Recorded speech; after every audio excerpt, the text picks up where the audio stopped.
ഒരു മുംബൈയിലാണെങ്കിൽ ഇന്ന് നടക്കുന്നതെല്ലാം വളരെ സംഭവ വികാസങ്ങളാണ്.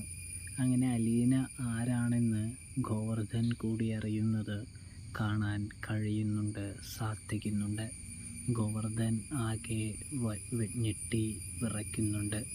ബാലേട്ടൻ ഇതൊക്കെ അറിഞ്ഞിട്ട് എങ്ങനെയാണ് ഇങ്ങനെ തളരാതെ നിൽക്കുന്നത് എന്ന് ഗോവർദ്ധൻ ചോദിക്കുന്നത് കാണാനായിട്ട് കഴിയുന്നുണ്ട്, സാധിക്കുന്നുണ്ട്. അപ്പോഴാണെങ്കിൽ ബാലേന്ദ്രൻ പറയുന്നുണ്ട്, നീ ഇത് മനസ്സിൽ വെച്ചാൽ മതി, ആരോടും പറയേണ്ട, ഭാര്യയോട് പോലും പറയേണ്ട എന്ന് പറയുന്നത് കാണാം. കൂടാതെയാണെങ്കിൽ വൈജ ചതിച്ച കഥകളെക്കുറിച്ച് ഗോവർദ്ധനോട് പറയുകയാണ്. ഇതേ സമയം ബാലേട്ടൻ എന്തുകൊണ്ട് ഇതിനെക്കുറിച്ച് അന്വേഷിച്ചില്ല, ചോദിച്ചില്ല എന്ന് പറയുമ്പോൾ താനത് സൂക്ഷിച്ച് വെച്ചിരിക്കുകയാണ്, വൈജയ്ക്കൊരു തിരിച്ചടി നൽകാനായിട്ട് എന്ന് പറയുന്നതും കാണാനായിട്ട് കഴിയുന്നു. പ്രേക്ഷകരെ